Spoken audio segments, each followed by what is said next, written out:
Olá, mais um programa Saúde é Vida começando. A você de casa, muito obrigada pela companhia e audiência. E antes de falar sobre o tema de hoje, eu quero falar com você. Lembrar que sua participação é fundamental aqui no Saúde é Vida. Tem alguma dúvida, alguma sugestão? Manda para esse número que está aparecendo no seu vídeo. Esse aí é o nosso WhatsApp. A nossa produção vai atrás de um especialista e a gente tira todas as dúvidas aqui no programa para você. E é o que a gente fez com o tema de hoje. Câncer de cérebro. Já ouviu falar? Pois é, um câncer muito grave e que é mais comum do que a gente imagina. Para tirar todas as dúvidas, eu recebo, lembrando que de maneira online, o oncologista Davi Pinheiro Cunha. Por causa da pandemia, as nossas entrevistas estão sendo assim. Doutor, muito obrigada por aceitar mais uma vez participar aqui. Olá a todos. É um prazer estar aqui com vocês. Eu agradeço a oportunidade. Doutor, então me explica, o câncer de cérebro é mais comum do que a gente imagina e é muito grave, né? Exatamente. Quando a gente pega a estatística mais atual do Brasil, né, a última estatística do INCA para 2021, o câncer de cérebro ele é o 10º mais frequente entre as mulheres e o 11º mais frequente entre os homens.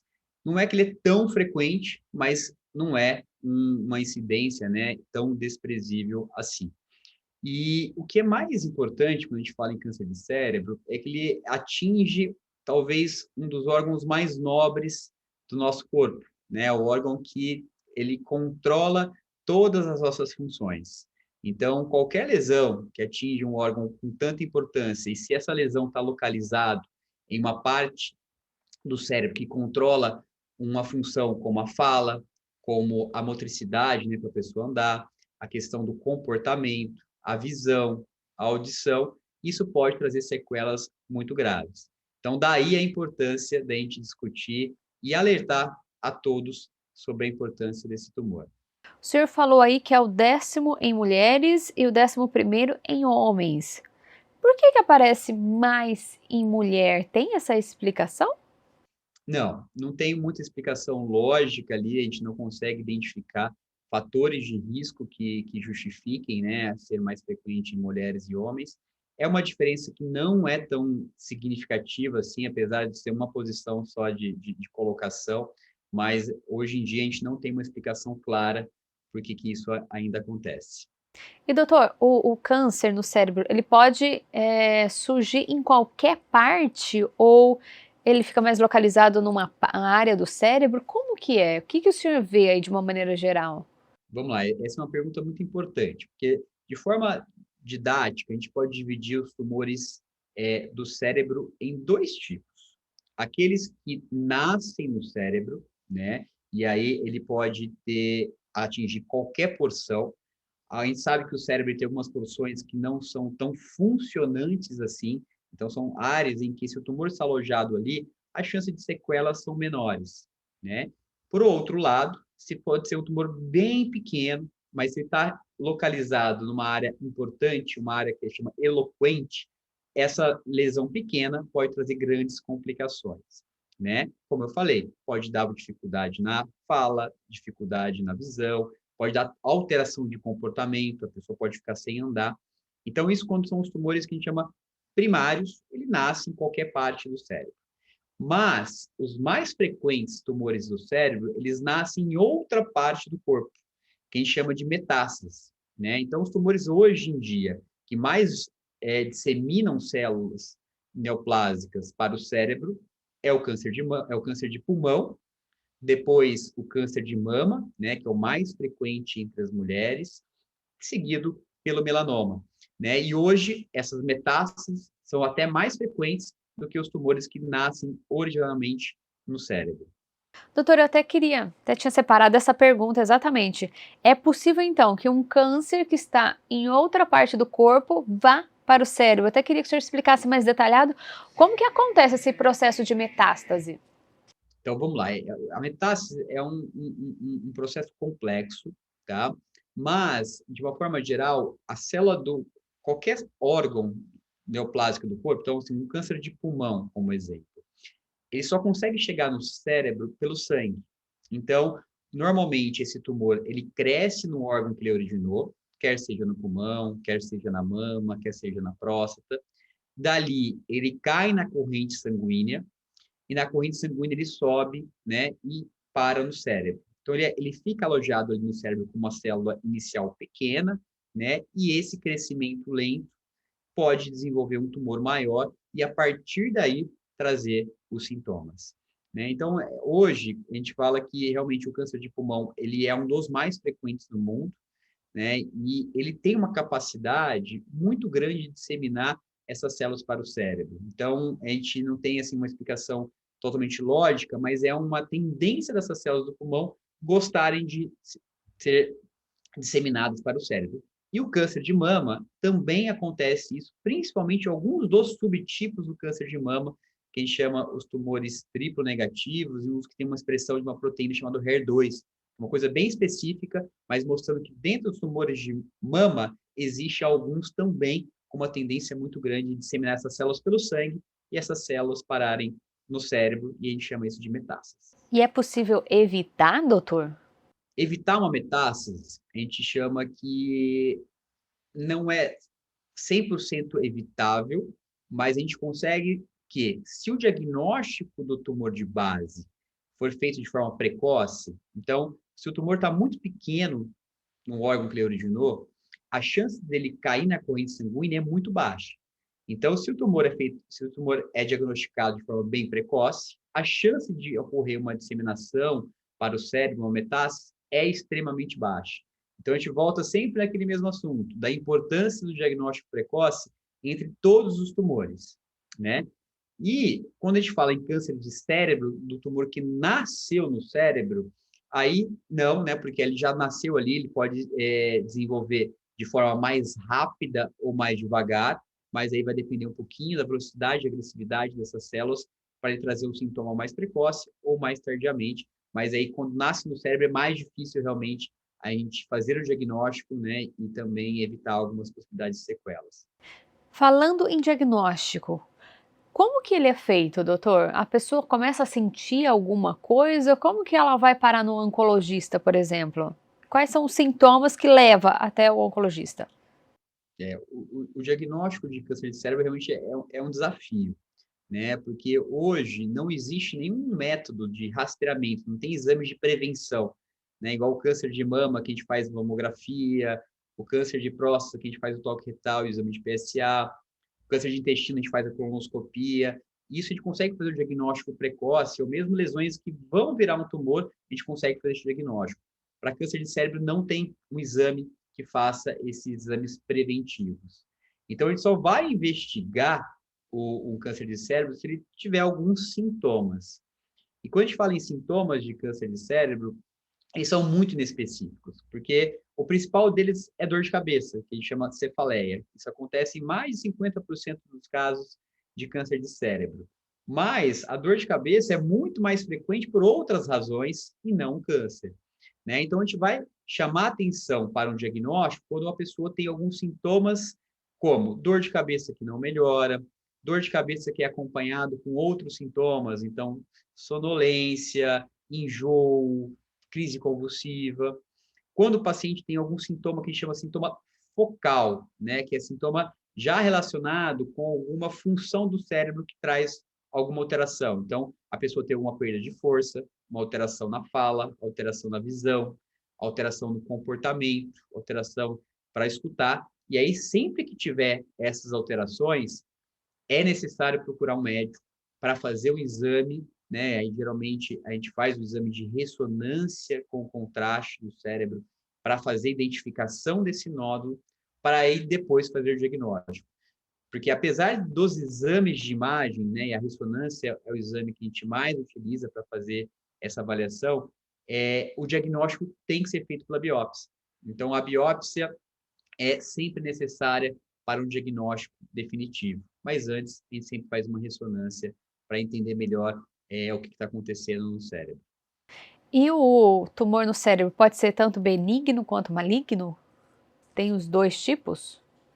Exatamente. Então, é mais uma divisão que a gente pode fazer entre os tumores de cérebro. Né? Como eu falei, ele pode ser primário, quando origina no cérebro, ou secundário, quando é metástase, E a gente também pode diferenciar em duas formas, entre benignos e malignos, né? Então, os tumores benignos, eles são mais frequentes que malignos, né? Isso aí é uma coisa boa para a gente.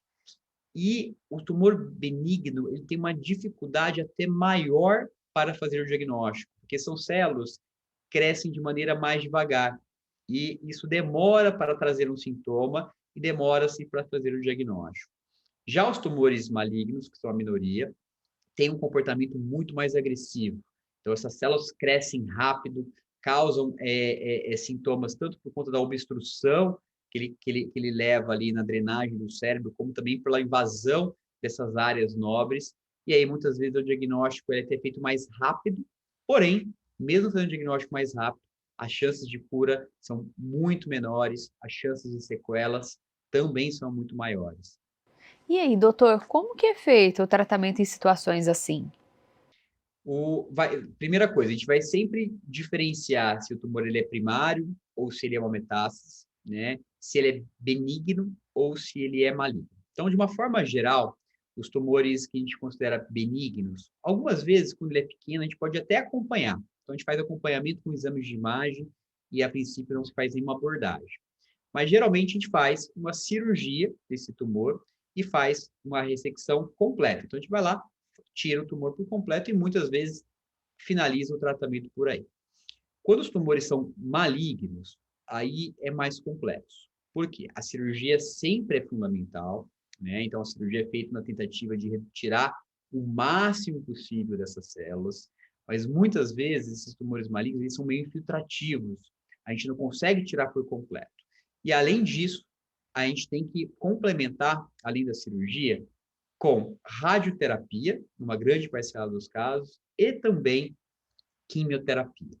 Lógico que a gente hoje, com o avanço da medicina, a gente tem técnicas cada vez melhores, né, de cirurgias, então a gente faz cirurgias com monitorização, o paciente faz a cirurgia até acordado, para ver a área do cérebro que é mais nobre, para a gente não causar sequelas.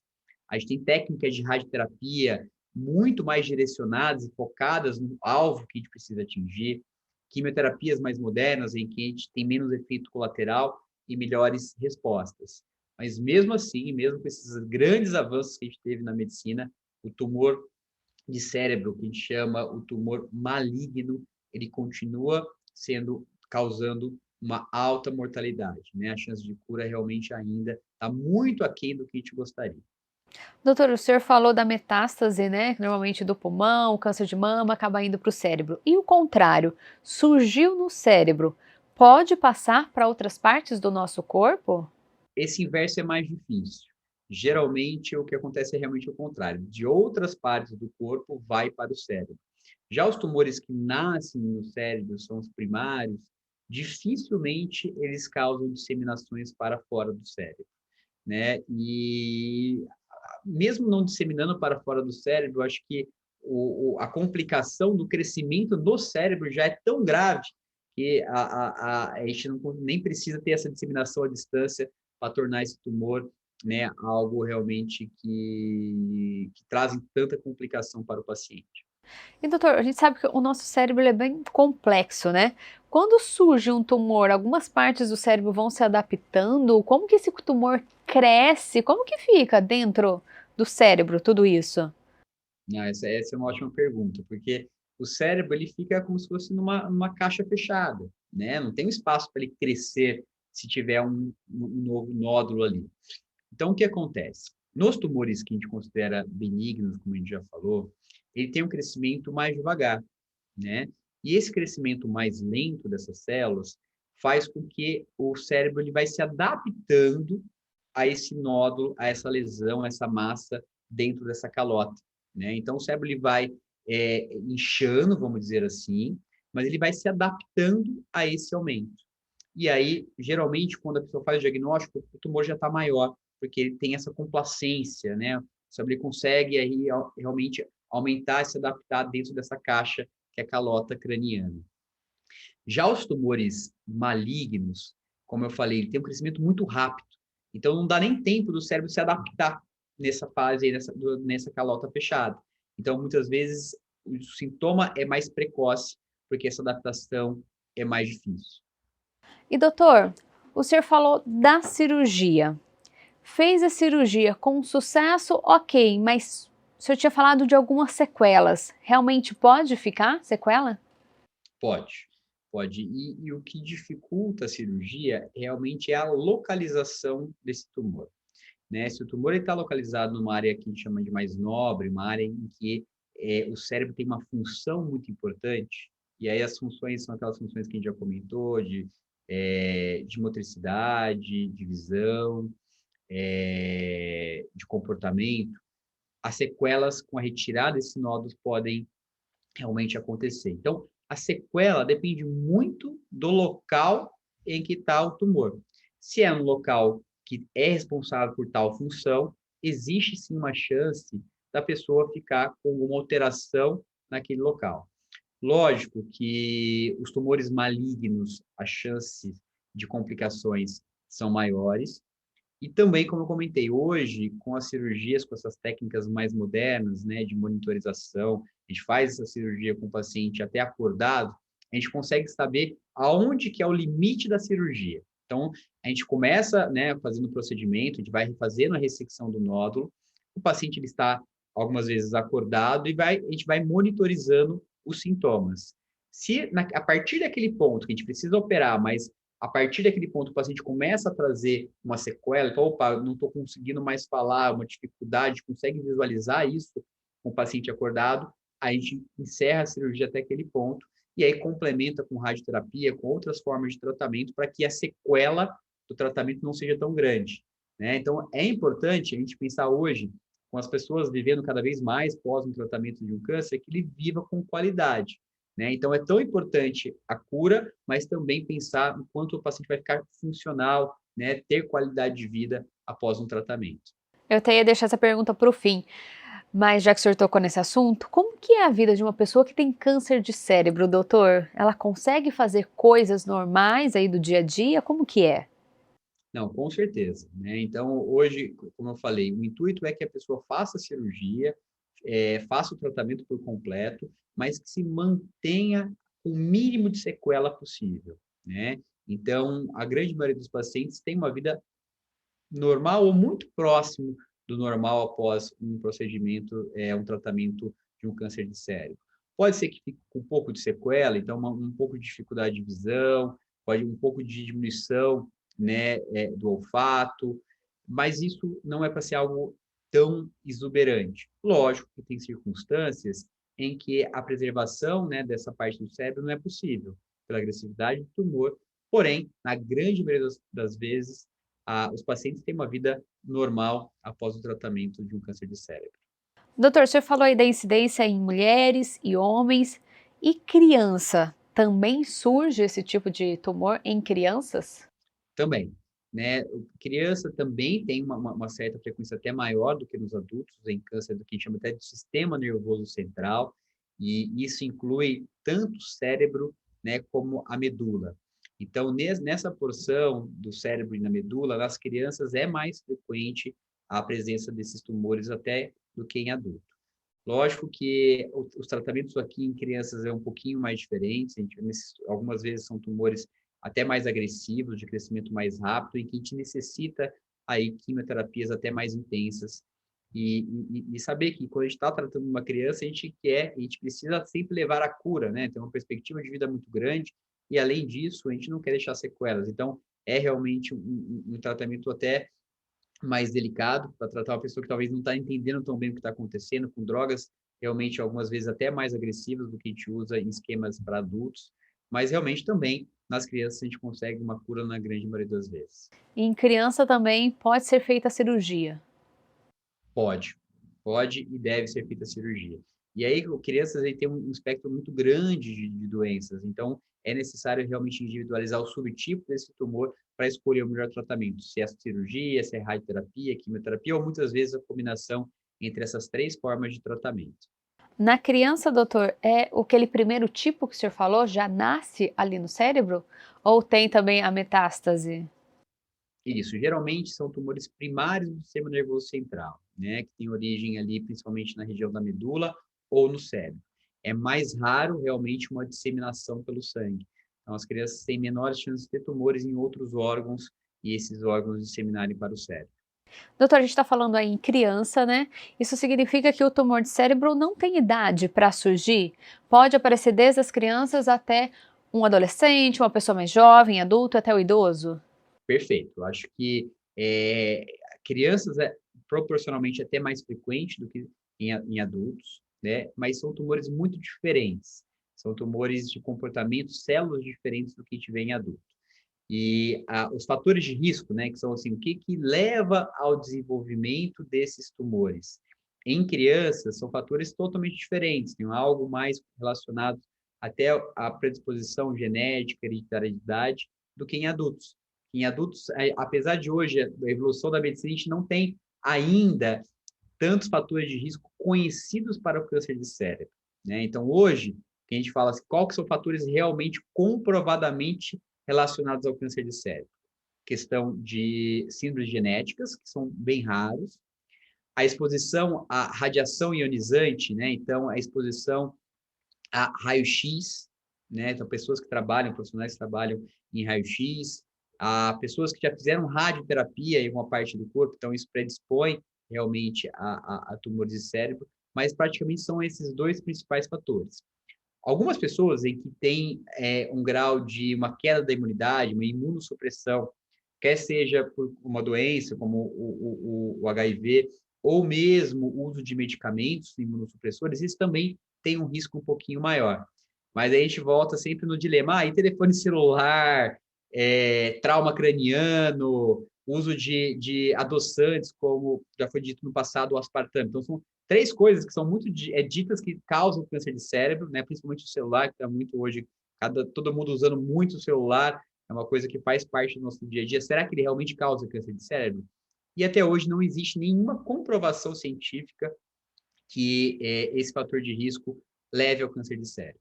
E a alimentação, doutor? A alimentação, ele é super importante na grande maioria dos tumores, né? Então, principalmente ali, tumores que a gente chama do trato gastrointestinal, né? Do esôfago, do estômago, do intestino. Porém, para câncer de cérebro, ele não é um fator de risco que a gente considere importante. Mas não quer dizer que não é importante para câncer de cérebro que a gente não vai ter que se cuidar, né? Porque ele é importante para esses outros tumores. Então, faz parte a gente ter uma vida saudável, uma alimentação saudável. E aí também vai para o cigarro, para a bebida alcoólica, que não tem uma relação tão direta para câncer de cérebro assim, porém tem uma relação muito direta para a grande maioria dos outros tumores. Então, não é porque a gente não vai ter esse risco para câncer de cérebro que a gente não vai ter um estilo de vida, né, uma vida saudável. Doutor, você disse aí que é um câncer difícil de ser diagnosticado, né? Até porque muitas vezes pode vir de forma lenta.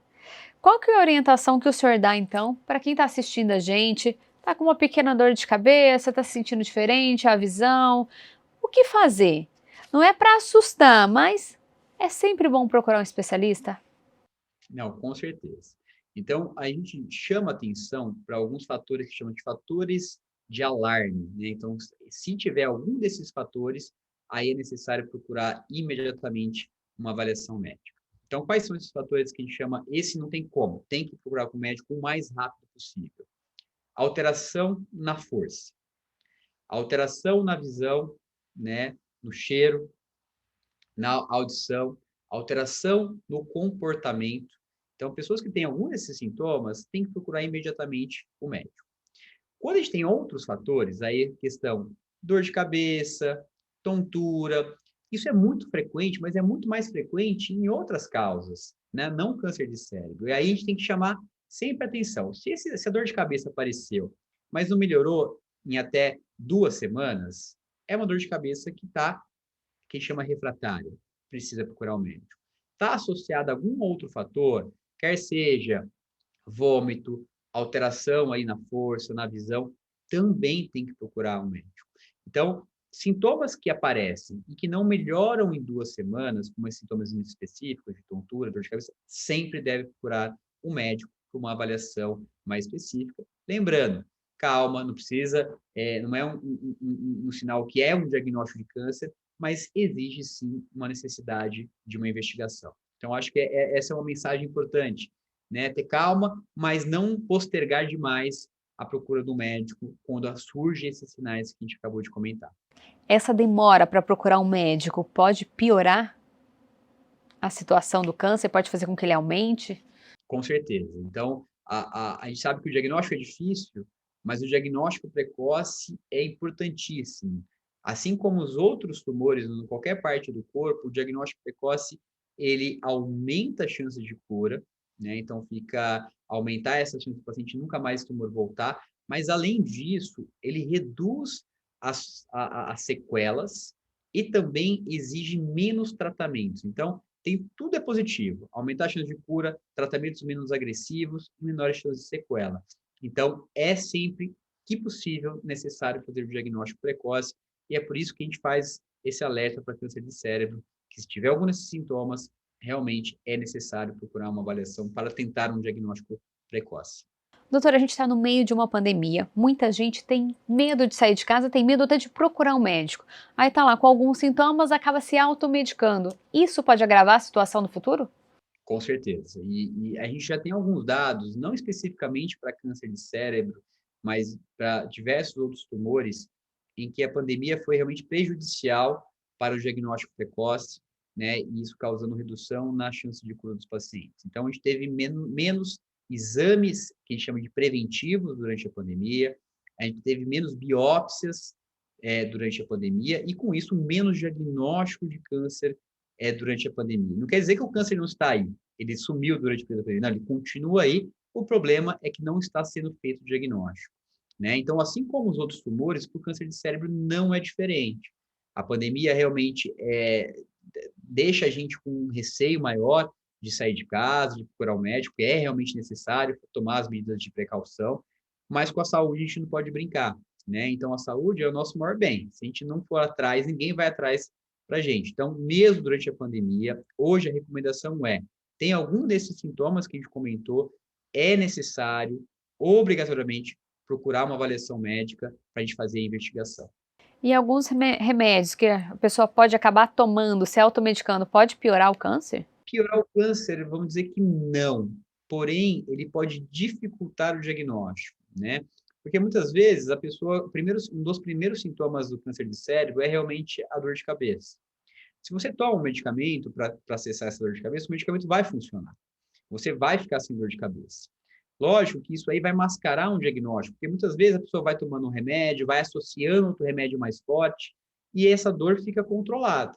A partir do momento que o tumor chega a crescer ainda mais, aí fica num quadro insustentável de dor, em que os medicamentos já não conseguem fazer efeito, aí o diagnóstico já é feito de forma muito tardia. Então, realmente, esse tratamento inadequado, que a gente chama que a pessoa automedicou, vai trazer um impacto muito negativo para a chance de cura dessa pessoa. Doutor, em alguns casos, o câncer de cérebro tem cura. Com certeza. Né? Na grande maioria das vezes, a gente tem cura. Nos tumores benignos, a gente consegue curar quase a totalidade deles. Já os tumores malignos, a cura já cai de forma mais significativa.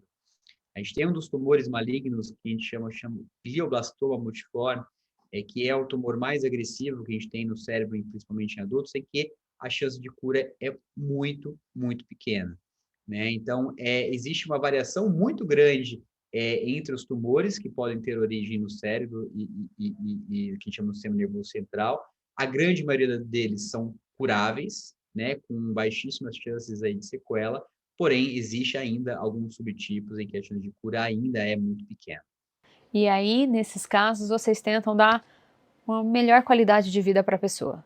Com certeza. E aí a gente utiliza tudo que a gente tem hoje de melhor tratamento possível, né? Então, é fundamental nesses casos um acompanhamento com uma equipe que a gente chama de multidisciplinar. Então, o cirurgião vai acompanhando em conjunto, o radioterapeuta, o oncologista, o fisioterapeuta, a psicóloga. Então, a gente faz o acompanhamento completo, a gente vai utilizando os melhores medicamentos possíveis, mas é necessário sempre essa interação para que a gente consiga tomar a decisão em conjunto e realmente trazer o melhor tratamento possível. E muitas vezes, né, quando o tumor está mais avançado, com dificuldades realmente em que o tratamento oncológico em si não vai conseguir trazer um benefício maior, muitas vezes é importante parar o tratamento e realmente dar conforto, dar qualidade e por isso essa equipe completa, dando essa assistência para esse paciente, é fundamental. Doutor, o senhor já deu recado para quem está com alguns sintomas aí e que precisa procurar um médico. Agora eu queria que o senhor desse um recado para quem está passando por esse tipo de tratamento. Eu acho que quem tem um diagnóstico de câncer, ou quem já teve um diagnóstico de câncer, realmente só essa pessoa sabe o quanto é difícil passar por esse momento, né? É complexo, porém a gente não pode negar um diagnóstico, a gente não pode deixar de procurar uma avaliação médica, porque, como a gente comentou, o diagnóstico precoce é fundamental para aumentar as chances de cura, né? E reduzir as possibilidades de sequela. Então, a gente fala, apareceu sintomas, é necessário procurar um médico. Se você já tem um diagnóstico, o importante é o quê? É lutar contra o diagnóstico, seguir em frente, manter um acompanhamento médico adequado para que a gente consiga realmente trazer essa cura, né? E muitas vezes, o diagnóstico de câncer, por mais difícil que ele seja, ele é tratável. E muitas vezes, a pessoa que já tratou um câncer, que já está realmente naquele acompanhamento, que está curada, quem sabe que a pessoa vê o mundo de uma forma diferente, começa a valorizar coisas mais importantes. Então, o câncer ele muda a vida da pessoa, mas além da pessoa, todo mundo que está em volta, os familiares. Então, eu acho que, apesar do diagnóstico difícil, a mensagem final é que a gente precisa enfrentar. E hoje, com acompanhamento médico adequado, com a tecnologia que a gente consegue curar a maioria dos pacientes. Doutor Davi, muito obrigada mais uma vez por aceitar o nosso convite e tirar todas essas dúvidas aqui. E eu que agradeço a presença, a oportunidade de estar aqui com vocês. Muito obrigado. E fica aqui o convite para um próximo programa. Convite aceito. Obrigado. Bom, Saúde é Vida ainda não acabou. A gente vai continuar falando sobre este tema no próximo bloco, porque como o Dr. Davi disse, envolve uma equipe multidisciplinar. Então a gente vai conversar com outro profissional sobre esse tema no segundo bloco e eu espero você. É daqui a pouquinho, já já.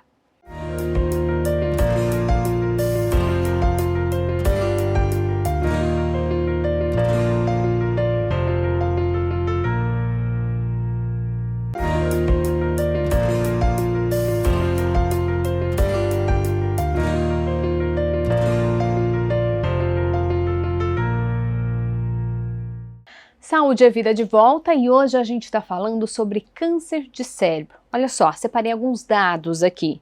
Segundo o Instituto Nacional de Câncer, o órgão estima que no Brasil sejam diagnosticados 11.090 novos casos de câncer cerebral anualmente, sendo, olha só, 5.870 em homens e 5.220 em mulheres. Como a gente viu no primeiro bloco, em mulheres esse tipo de câncer ocupa a 10ª posição e em homens a 11ª posição. Números bem altos, por isso a gente vai continuar detalhando este tema. Agora eu recebo aqui também de maneira virtual o neurocirurgião oncológico Vitor Vasconcelos. Doutor, muito obrigada por aceitar o nosso convite aqui do Saúde à Vida. É um prazer para mim participar, falando desse tema bem importante. A gente viu, no primeiro bloco, a gente conversou com o Dr. Davi, um oncologista, que ele disse que é uma equipe que trabalha no tratamento deste tipo de câncer. E o senhor também é envolvido aí nesses tratamentos. Exato. Quando se trata de um tratamento oncológico, ainda mais cerebral, são assuntos muito específicos que demandam normalmente de uma equipe que tenha uma subespecialização no tema, até porque, eventualmente, tem muita novidade do ponto de vista técnico, pelo menos em neurocirurgia, no tratamento desse tipo de lesão, fora que há necessidade de um tratamento integrado, ou seja, você não fazendo fragmentado, você realmente não desenha o melhor plano terapêutico para o paciente. É importante que eu saiba o benefício limite do meu tratamento, assim como da radioterapia para dar melhor assistência e obter os melhores resultados. Eu trabalho em um centro oncológico infantil em Campinas, onde tem todo esse aparato, né, tem todo o aparato diagnóstico terapêutico e trabalho na rede privada dentro de uma clínica também especializada no tema, que é o Instituto Raj. Doutor, eu dei aqui alguns números, são números bem expressivos, né? Por isso precisa ser falado o câncer de cérebro. Exato. Com relação a esses números, eu ainda tenho a fazer ressalvas, né? Você citou esse que é um importante número de pessoas acometidas anualmente por câncer de cérebro. Dentro disso, nós temos aqueles que sofrem do câncer de cérebro desde os anos anteriores e que se acumulam, ou seja, esse número não é o número total de pessoas que têm o problema no ano, né? Tem pessoas diagnosticadas no ano anterior, eventualmente, que estão em tratamento. Além disso, quando se trata desses números, nós estamos citando aqueles tumores que nascem do próprio cérebro, excluindo nessa estatística o que é mais frequente, por exemplo, que são os tumores que não nascem do cérebro, mas que vão para lá, como metástases. Além de tumores ditos benignos, né? Por exemplo, tumor de hipófise, que é relativamente comum de ser encontrado, eventualmente não dando manifestação de sintomas, mas são tumores benignos e que não entram nessa estatística. Então, tumores cerebrais, de forma geral, é muito maior o número do que o que a gente tem contabilizado, por se tratar realmente de uma conta que envolve outros tipos de tumor. Doutora, a gente está falando aí de estatísticas antes de entrar exatamente sobre o tratamento, o que acontece com o nosso cérebro. A gente está no meio de uma pandemia. Muita gente está deixando de ir ao médico. Existe um receio de quando a pandemia amenizar e as pessoas voltarem a sair de casa, procurar um médico, esse número pode ser ainda maior? Sem dúvidas, esse é um dos principais motivos da necessidade do esclarecimento que estamos aqui fazendo. Porque, veja, além do fato de você eventualmente não diagnosticar, você tem a chance de muitas vezes postergar o diagnóstico para uma situação mais tardia da doença. E, para você ter uma ideia, em um público infantil, por exemplo, que é um público mais específico, nós temos que o tumor cerebral é a segunda maior causa de câncer na infância, e dos 5 a 14 anos é a mais frequente patologia, mais frequente doença oncológica da criança. Então, daí dá a importância, né, a dimensão da importância do diagnóstico. E a gente sabe que muitos dos cânceres em grandes centros, que têm acesso à tecnologia para diagnóstico, para o tratamento adequado, depende de cada tumor, mas na média de 85%. E o fator mais preponderante para a possibilidade de cura é o diagnóstico precoce. Daí, o que a gente precisa alarmar realmente são quando suspeitar, quando triar, isso provavelmente a gente vai começar a conversar adiante, mas é importantíssimo frisar que quanto mais cedo o diagnóstico, menor a chance de uma sequela neurológica, maior a chance de controle ou até cura da tumor. Doutor, então já vamos começar a falar, né? Como que funciona o cérebro humano quando ele tem um tumor? O que que muda no cérebro? Ele acaba se adaptando? Olha só, é uma coisa muito interessante falar sobre isso, porque existem particularidades quando se tratam de tumores no cérebro. Veja, dentro do cérebro, a gente pode classificar tumores em benignos ou malignos. De fato, tem mais a ver com a natureza do tumor, né? Aquele tumor que tende a crescer rapidamente, ele é dito maligno. Aquele que não tende a crescer rapidamente é dito benigno. No entanto, respondendo à sua pergunta, nós temos que dentro do cérebro, toda aquela estrutura cerebral, ela tem uma função.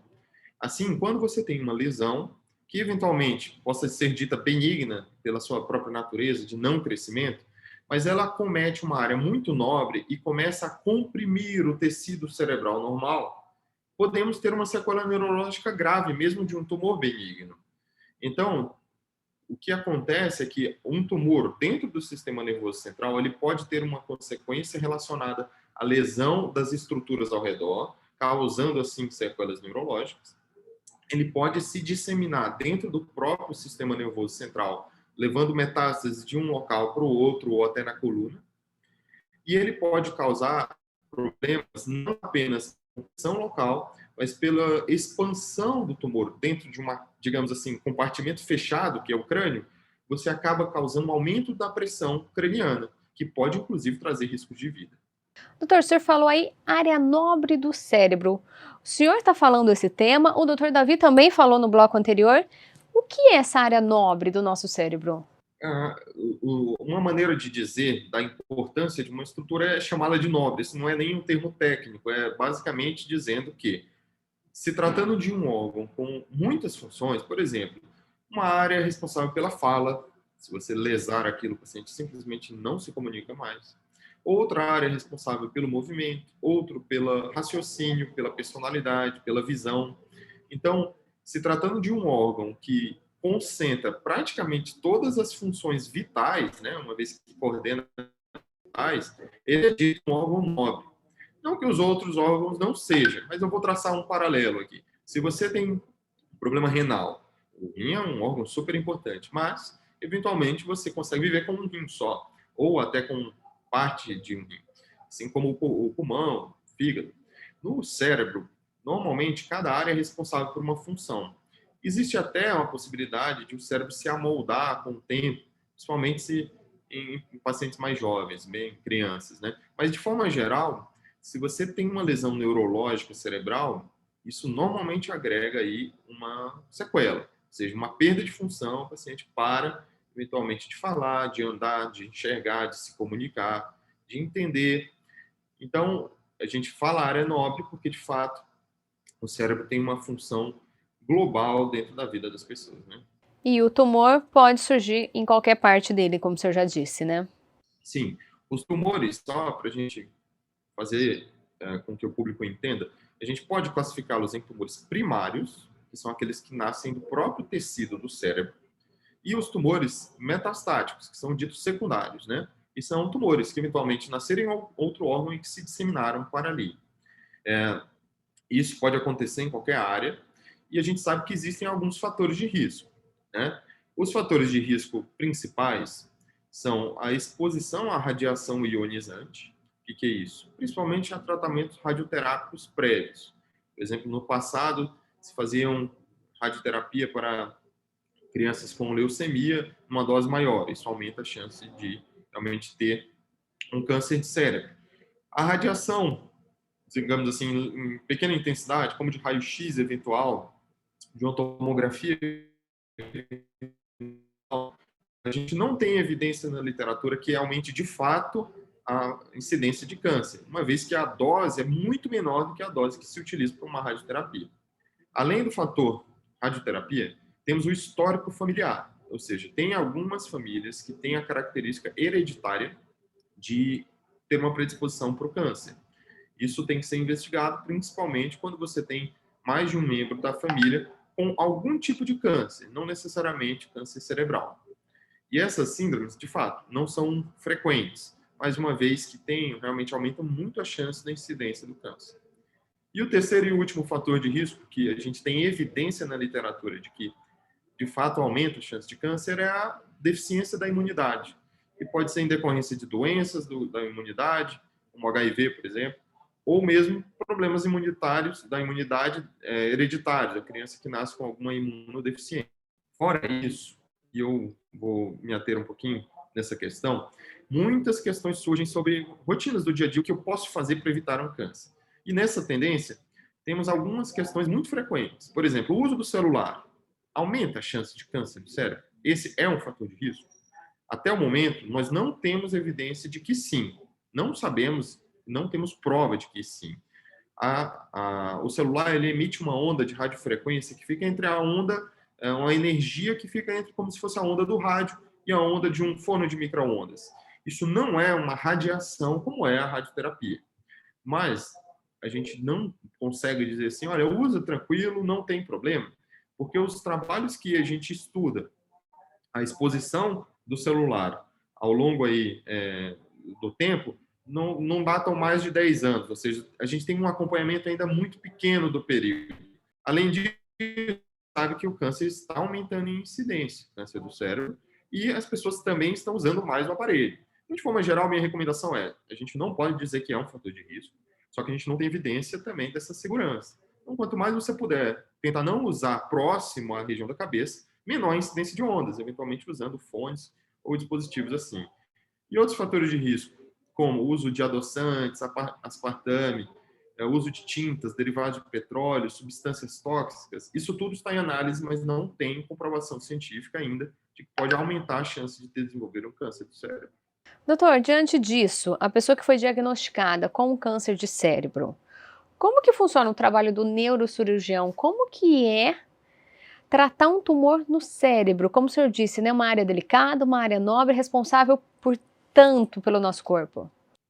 Esse é o nosso desafio diário, né? Para isso é necessária uma qualificação digamos assim, focada no tratamento disso. E o que a gente define é um princípio básico. O que é o interesse do tratamento? É remover o máximo de doença para, assim, promover o máximo de controle, sem causar lesão. Tá? Então, essa perspectiva mudou muito ao longo do tempo. No passado, a neurocirurgia focava basicamente em remover o máximo possível de doença e não, digamos assim, se aprimorava tanto nessa questão de evitar a lesão. Se preferia muitas vezes ir adiante, causar alguma limitação no paciente com o intuito de controlar mais a doença. E hoje, por que isso mudou? Essa prioridade é manter o paciente funcional e remover o máximo possível da doença. Porque nós temos hoje muitas terapias que, além da cirurgia, podem nos ajudar a controlar a doença. Se você tem um resíduo tumoral no intuito de deixar o paciente íntegro, né, do ponto de vista neurológico, esse resíduo tumoral pode ser controlado, por exemplo, com uma radioterapia ou quimioterapia. Além disso, e essa é a parte em que a gente foca a nossa prática, muitas tecnologias foram desenvolvidas no intuito de ser capaz de remover o tumor que causa o problema sem causar uma lesão neurológica de fato. Vou dar um exemplo aqui. Uma das técnicas que utilizamos, acho que isso já foi até bem noticiado, é a tendência, né, de alguns centros de operar o paciente acordado. O que quer dizer isso? Quando o paciente tem uma lesão, por exemplo, um tumor próximo da área da fala, só existe um jeito de saber se o paciente consegue falar, né, ou não, que é falando. Não existe um teste, um exame, uma eletroneuromiografia, algum tipo de teste que possa nos dizer, durante a remoção desse tumor, eu estou afetando ou não a área da fala. Então, a gente usa essa técnica monitorizando através de comunicação direta ou do paciente tocando um instrumento que é uma forma de expressão, durante todo o procedimento em que se remove o tumor cerebral de modo indolor, para que assim se evite a lesão nessa área. Então, eu estou dando um exemplo, mas muitas outras técnicas de neuroimagem, navegação, monitorização são realizadas durante a cirurgia. E o nosso desafio é, diante de um paciente com um tumor cerebral, a nossa rotina é discutir isso num grupo multidisciplinar que envolve patologistas, radiologistas, radioterapeutas, oncologistas e neurocirurgiões, no intuito de saber qual é a melhor estratégia. Será que é melhor, de fato, operá-lo? Será que é melhor, de fato, primeiro irradiar, fazer uma radioterapia no intuito de redução do tumor, ou mesmo postergar para uma eventual recidiva, para a gente, assim, não eliminar uma forma de terapia e causar algum dano para o paciente? Então, isso é feito um desenho personalizado da melhor estratégia para cada caso. Esse é o nosso desafio, fora, claro, a parte técnica da execução do tratamento cirúrgico propriamente dito. Doutor, o senhor falou aí de cirurgia com o paciente acordado. Eu acho que essa é uma curiosidade de muita gente. Como, como que é realizada essa cirurgia? Como que é a anestesia? O paciente não sente dor? Como que é? Abre realmente a cabeça da pessoa para poder fazer a cirurgia? Como que funciona? Olha só, essa técnica é utilizada, a indicação dessa técnica é para quando você precisa monitorizar que tem uma função de expressão, ou seja, de linguagem, de, por exemplo, alguém que precisa tocar algum instrumento. Essa é uma técnica que não causa dor ao paciente, tá? Porque a cirurgia se inicia como qualquer outra, com anestesia geral. Normalmente o paciente está dormindo completamente e é feito o acesso cirúrgico propriamente dito, né? Você faz a incisão e isso é feito com anestesia local também, além da anestesia geral, porque esse paciente vai acordar durante o procedimento. E ao se realizar o acesso, né, remover a parte do crânio para se ter acesso à lesão, é nesse momento em que o paciente é desperto. Então, a indução da anestesia que foi feita, ela é revertida para o paciente. Então, ao ser estubado, consegue se comunicar, respirar normalmente com o crânio aberto. Isso, de fato, impressiona um pouco, mas é uma técnica muito funcional. Com o objetivo de que, durante a remoção do eu consigo estimular áreas que muitas vezes têm tumor para ser removido, mas que eventualmente tem alguma função. E ao se estimular eletricamente com uma dose baixa aquela área, eu consigo inativá-la temporariamente. Se aquilo causa uma déficit, uma sequela na fala, eu consigo ver de imediato. O paciente está falando, você pede para contar de 1 a 10, por exemplo. Vai 1, 2, 3, 4, 5. Ao se tocar aquela área, o paciente para de falar. Então, isso me simboliza o quê? Essa área, ela não pode ser removida sob pena de o paciente ter uma sequela neurológica pós-operatória. Mas e se Então, o tumor estiver nessa área, como que faz, doutor? Exato. Partimos daquele princípio que citamos aí agora há pouco, né? O objetivo é máxima ressecção em segurança. Se aquela área for, especificamente aquela área for funcional, o objetivo é não removê-la e a gente mantém a função. Isso é bem variável de acordo com o que comanda aquela área, né? Tem áreas que têm representação bilateral, ou seja, dos dois lados do cérebro, que a gente ainda assim pode remover, imaginando que no futuro breve outra área vai ser responsável por aquela função. Mas o mais importante é que antes, quando se via uma área próxima, né, os tumores infiltrando aquela região, no geral nem se considerava cirúrgico, ou se considerando cirúrgico, imaginava-se uma sequela neurológica grave. Hoje em dia é possível atingir graus de ressecção muito amplos, aproximadamente 90%, a depender do local, quando você tem uma área em locais funcionais, porque você consegue mapear microscopicamente, praticamente, o que você pode remover do que você não pode remover. Então, isso aumenta muito o grau de ressecção e, portanto, também a capacidade de controlar a doença, assim como a segurança de realizar um processo. E isso não se restringe só a essa questão onde está o tumor. Eventualmente, se ele está muito profundo e o caminho pelo cérebro se torna aí imprescindível, você pode mapear a melhor estrada, digamos assim, que a gente pode criar no sentido de achar o tumor, eliminando a possibilidade de um dano e também permitindo muitas vezes a ressecção completa. Tá? Essa é uma estratégia muito específica para um tipo de tumor. Mas, no geral, o que a gente também tem visto, você perguntou se abre a cabeça, né, ou não, mas o que a gente tem visto, inclusive é uma das áreas da minha maior concentração de técnica, é de realização de neurocirurgias minimamente invasivas, ou seja, sendo capaz de remover tumor sem a necessidade de abrir o crânio. Isso é possível, então? Isso é possível através de técnicas que a gente chama endoscópicas, né, minimamente invasivas. Por exemplo, você é capaz de remover tumores muito profundos do cérebro através do caminho natural que é o nariz, usando um endoscópio, como se fosse uma pequena câmera com uma luz na ponta, que a gente consegue, através do nariz, usar a cavidade nasal e apenas fazer uma pequena janela na parte de trás do nariz e assim acessar especificamente o tumor, sem a necessidade de abrir o crânio. A gente pode também utilizar esse endoscópio para tumores dentro do crânio, na região do ventrículo, né, onde você navega ali dentro e consegue remover o tumor sem a necessidade de abrir o crânio.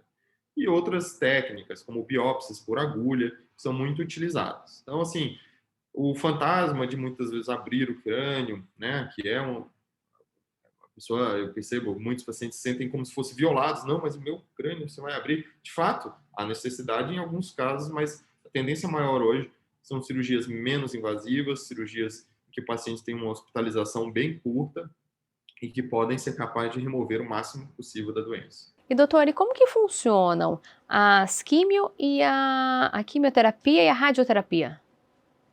Elas atingem o cérebro, vão direto no câncer ou outros órgãos, neurônios também podem ser afetados?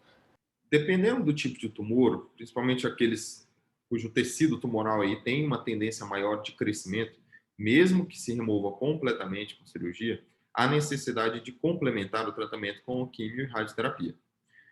A radioterapia, ela funciona, eu vou traçar um paralelo que dá para entender bem simples. Imagina uma lupa. Uma lupa, você vai ali, brinca, aquela brincadeira de criança, né, que vai para o sol, põe a lupa ali e concentra os raios do sol em um ponto específico, e aquele ponto ali começa a queimar, né? Se você, abaixo da lupa, põe a mão dentro de uma região que não é aquele ponto onde convergem os raios, você não vai queimar a sua mão. É o mesmo princípio da radioterapia. Você utiliza doses que não causam lesão em vários pontos do cérebro, e isso penetra no crânio, mas só causa lesão no ponto onde eles convergem. Isso hoje é muito preciso, uma precisão milimétrica, tá? Então, é feito um desenho de radioterapia, e esse desenho de radioterapia é desenhado para cruzar estruturas que tenham menos sensibilidade à radioterapia, não causando lesão, e causando lesão especificamente onde tem que causar, que é no tecido tumoral. Essa é a estratégia da radioterapia. Na quimioterapia, o doutor que me antecedeu, o doutor Davi pode falar melhor, mas no geral são utilizados quimioterápicos que têm uma boa tolerância, ou seja, não são quimioterápicos de rotina que causam limitações importantes na qualidade de vida. Isso nós temos muito frequentemente, a cada vez mais desenvolvemos também estratégias de terapias-alvo, ou seja, que são terapias que elas não vão as células do corpo, mas apenas as células tumorais que têm um determinado tipo de, digamos assim, alteração genética. Então, essa é uma tendência, isso tem sido útil principalmente nas metástases, e a gente consegue utilizar um remédio inócuo, praticamente, para todo o restante do corpo, e altamente lesivo para o tumor que tem aquela marcação molecular específica. E doutor, mesmo com tudo isso, ainda pode ocorrer sequelas? Sim, e essa é a razão principal de a gente estar conversando sobre isso aqui. A sequela surge principalmente quando você já perdeu uma função e muitas vezes conseguindo remover o tumor, mesmo assim aquela função já comprometida muitas vezes demora a ser reabilitada ou não reabilita. Então, o foco aqui é do diagnóstico precoce, ou seja, diagnosticar a lesão no menor, mais restrita possível, para que ela não cause uma lesão que depois a gente não consiga reverter e para que o próprio tratamento não seja lesivo.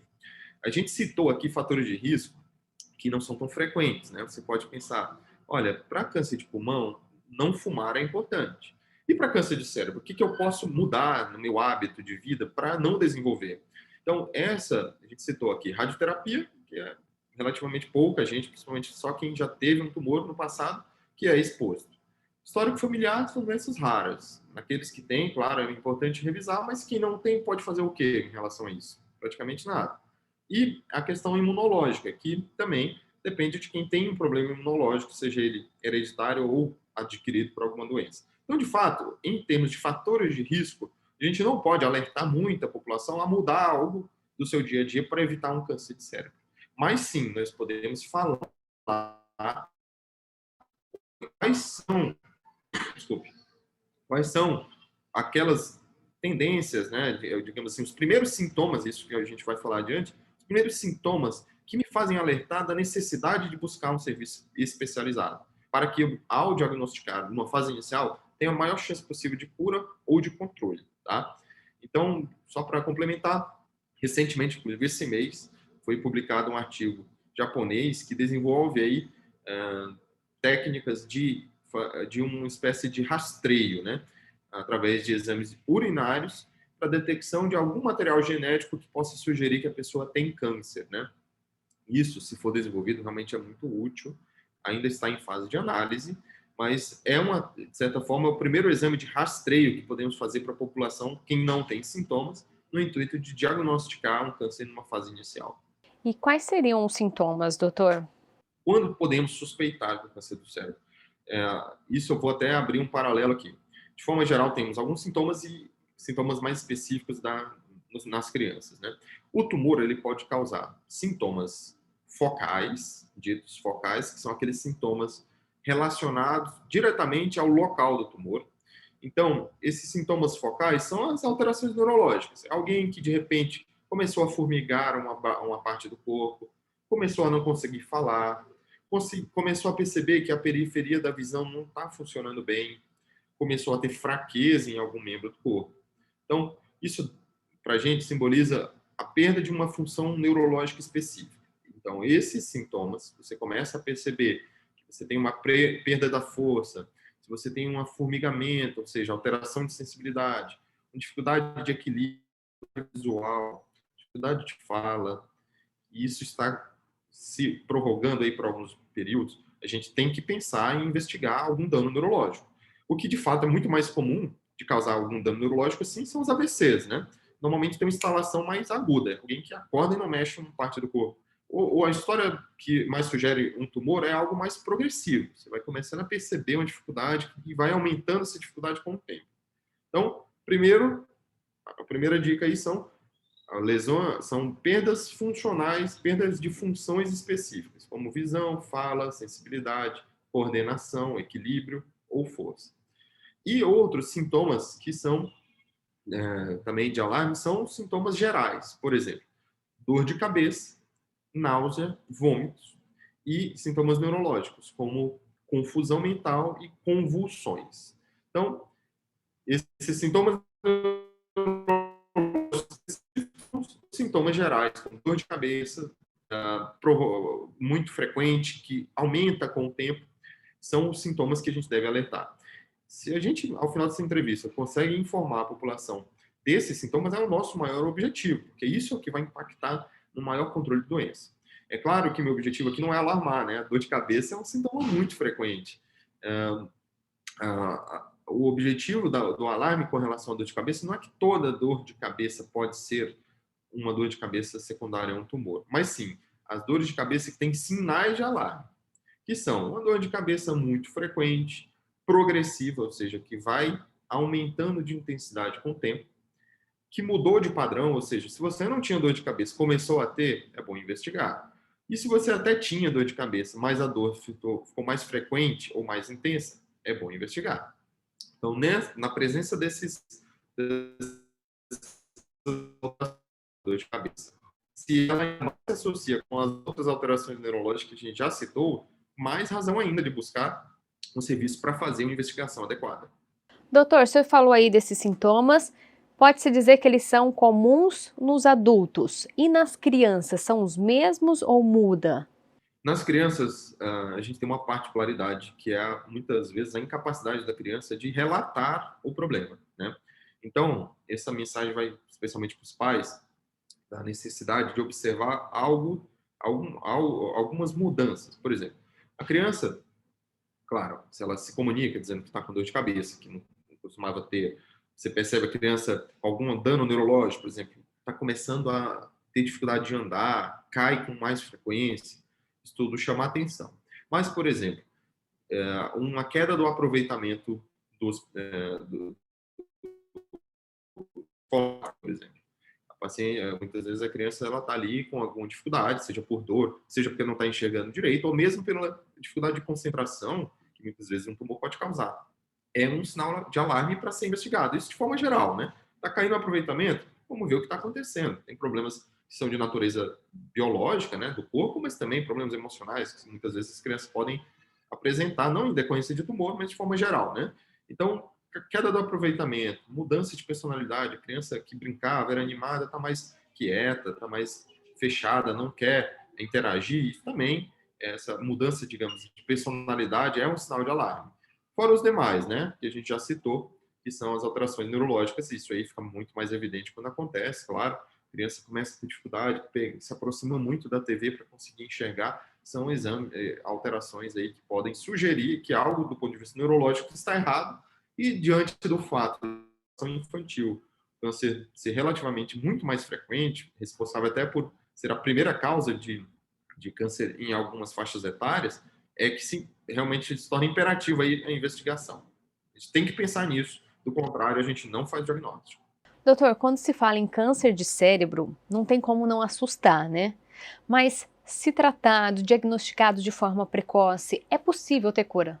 Sem dúvida, isso aí é algo importante e até um mito, né, que a gente muitas vezes tem que desfazer, porque muitas vezes a paciente chega tão fragilizado com a ideia de finitude, né, que realmente pode atrapalhar muito a vida da pessoa e muitas vezes não é o caso. A gente está falando aqui de câncer de cérebro. Mesmo no câncer de cérebro, a taxa de cura pode chegar até 85% na população infantil e na população adulta. A gente não tem para citar, é muito dependente do tipo de tumor. Tem tumores que têm especificamente uma sobrevida menor, né? São tumores mais agressivos e a despeito de tudo que se possa fazer, eles continuam a crescer. Mas outros têm cura e muitos deles controle.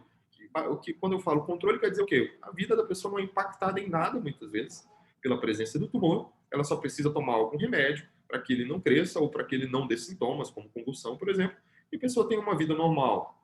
Então, uma grande possibilidade de controle, e isso a gente vale lembrar, a gente está falando de câncer de cérebro, porque a gente também tem tumores benignos, que são até mais frequentes, e esses têm muito mais possibilidade de chance de cura ou de controle.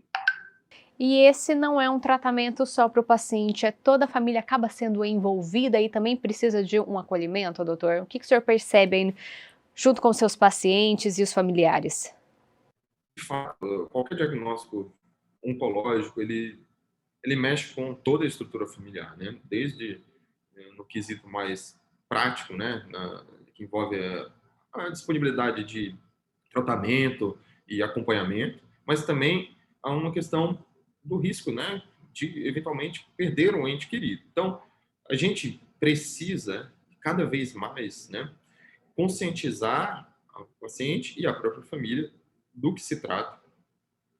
Há uma tendência a realmente falar, isso mudou muito, né, do passado, se buscava até minimizar ou então reter uma informação de maior gravidade para apenas os momentos finais aí de evolução. O que a gente sabe hoje é que o mais importante é informar de forma clara as reais que a gente tem de curar, de se tratar ou mesmo de ter um problema maior de risco de vida. Para que, usando aquela informação, você opte pela melhor forma de viver, né? Isso é uma realidade em qualquer contexto oncológico. Eu faço um paralelo maior ainda em sistema nervoso central, que algumas vezes o sistema nervoso central, como eu te falei, é responsável pelo pensamento, raciocínio, e algumas vezes, infelizmente, temos pacientes que, numa fase até anterior da doença, não estamos falando aqui do paciente numa fase terminal, você pode ter que o tumor, um contexto em que o tumor causa uma disfunção, ou seja, o paciente ele não é mais capaz de lidar aí com as suas obrigações de vida. Então, nesse contexto, é super importante o apoio familiar, mais ainda nesse contexto, claro, para que se possa manejar da melhor maneira possível. Mas, de forma geral, a gente tem que pensar no que é mais frequente, tá? Falar para cada paciente no real contexto, mas, de forma geral, a gente tem muita evolução na capacidade de remover, de controlar a doença. Temos terapias relativamente pouco invasivas e com eficácia comprovada para tornar, muitas vezes, a doença curável ou até uma doença aí que você vai conviver com ela por muito tempo. Doutor, para a gente encerrar o nosso programa, qual o recado, conselho, orientação que o senhor dá para quem está assistindo a gente e de repente foi diagnosticado com um câncer de cérebro ou que está passando por um tratamento? Minha primeira recomendação é a esperança do tratamento muda muito o resultado, por incrível que pareça. Tem bastante estudo que mostra que a forma de enfrentar a doença tem impacto no tempo de vida ou na qualidade de vida do paciente. O outro ponto que a gente tem que frisar é uma doença para ser enfrentada, né? Ou seja, a gente tem muitas vezes a negar, a considerar que aquilo já é, digamos assim, algo final na sua vida. E isso tem mudado muito, como eu estou te falando, né? Quando eu falo num contexto de possibilidade em algumas faixas etárias de 85% de cura, isso é um número impressionante. Então, a minha recomendação é, primeiro, do ponto de vista psicológico, é enfrentar e não negar a doença, uma vez que a gente sabe que o benefício do tratamento precoce impacta muito na capacidade de controle ou cura da doença com o mínimo possível de lesão. E o segundo aspecto é realmente buscar um centro com especialização nisso, tá? Por quê? Como eu te falei, a necessidade é que seja feito um plano terapêutico através de pessoas que tenham a noção do que ela tem a oferecer e das limitações do que ela tem a oferecer no sentido do tratamento. Ou seja, qual é a melhor estratégia? Será que, embora neurocirurgião, tem pacientes que a gente não opera, porque de fato não é o primeiro benefício. Então, a busca por um centro especializado e no tempo mais precoce possível é realmente o que impacta muito na vida. E, a depender do câncer, isso pode realmente ser algo controlável, algo curável, algo que seja possível conviver com o mínimo de problema possível, tá bom? Então, essa é a minha mensagem. Doutor, era a última pergunta, mas eu vou ter que fazer mais uma. O senhor falou em esperança. Esperança, cérebro, tá aí, pode-se dizer duas coisas que estão ligadas. O nosso cérebro é capaz de muito mais coisas do que a gente imagina? Esse é um tema muito especial de se falar. De fato, tem limitações até do ponto de vista científico para a gente provar como que isso é capaz de fazer a mudança, muitas vezes, do resultado. E, de fato, a esperança, como você falou, é fruto de uma integração, né? Não deixa de ser um fruto de uma integração neurológica. A imaginação, o pensamento, a fé, a esperança, é tudo determinado pelo cérebro, sem dúvidas. Os pacientes que têm um enfrentamento mais positivo da doença, eles tendem a ir melhor do ponto de vista, inclusive, de controle da doença, mas também um ponto de vista funcional. O paciente ele se reabilita com mais interesse, portanto, muito mais rápido ele tem o benefício da reabilitação. No enfrentamento também, como a gente falou sobre a doença, ele busca o serviço de saúde especializado mais precocemente, aumentando a sua chance de sucesso. E mesmo fora disso, né, do contexto prático, o paciente que tem a esperança, ele é capaz de vivenciar o contexto oncológico com menos impacto na sua vida. E eu posso te citar um exemplo. A gente trata pacientes com tumores benignos que têm um enfrentamento ruim da doença, ou seja, eles estão muito apegados à questão de ter recebido um diagnóstico oncológico cerebral, né? Assim, ele tem um tumor no cérebro. Isso causa angústia, depressão, o paciente tem uma sensação de que ele não pode se engajar em nenhum projeto pela possibilidade de finitude aí da sua vida. Então, a gente vê pacientes em tumores benignos nesse contexto e outros em tumores malignos, tocando a sua vida normal, relacionamentos, vivenciando tudo que tem para vivenciar de um modo muito intenso. Então, o enfrentamento, a maneira que você escolhe passar por essa fase, digamos assim, que demanda de um cuidado na sua vida, é super importante, tanto para o resultado, do ponto de vista técnico, mas também para a redução da experiência ruim, das limitações que você tem ao longo da sua vida. Tá? Então, minha sugestão, isso realmente a gente tem que, não só no contexto, né, de um tumor cerebral, mas em qualquer problema de saúde, ou problema de vida não relacionado à saúde, é buscar um enfrentamento mais positivo da situação, de modo a focar no que dá para ser feito, tá? E fazer o mais precocemente possível para que isso traga um benefício maior no futuro, tá bom? Dr. Vítor Vasconcelos, ele é neurocirurgião oncológico. Doutor, muito obrigada por participar aqui do programa. É um prazer e eu torço para que esses números de diagnóstico, a gente consiga ampliar um diagnóstico precoce, realmente executar da melhor maneira possível o controle dessa doença que pode realmente, potencialmente, causar um mal bem grande. É o que a gente espera aqui também do Saúde é Vida, e é com esse recado de esperança do Dr. Vítor que a gente encerra o programa de hoje. Lembrando, quer rever este quadro e outros, é só acessar as nossas redes sociais, tá aqui as nossas páginas, YouTube, Instagram, Facebook, tá tudo lá. Você pode rever todo esse bate-papo com o Dr. Vítor na íntegra, então acessa lá. E a gente se vê no próximo Saúde é Vida. Tchau!